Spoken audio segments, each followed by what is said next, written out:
8 divided by 2 gives us 4. And again here we have 8 divided by 2.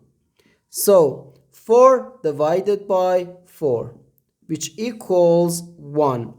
But this answer is not correct, because according to the order of operations, when we have more than one division in an expression, we have to work from left to right. So here first we have to do this division, then this division, and finally this division. If we do this division before this division, it is wrong.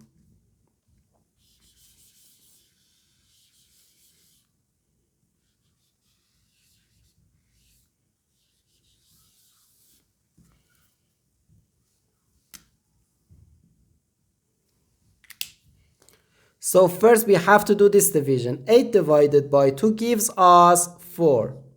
So 4 divided by 8 and divided by 2. Now we have to do this division. 4 divided by 8 can be written as 4 over 8. And here we have divided by 2. Okay?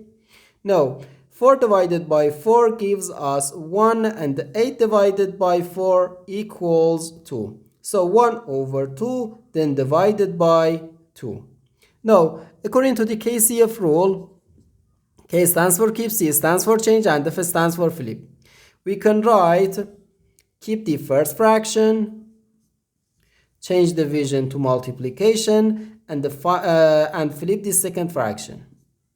Okay, so 1 over 2 then times 1 over 2, which equals 1 times 1 gives us 1. So 1 over 2 times 2 equals 4. So 1 over 4, or 0.25.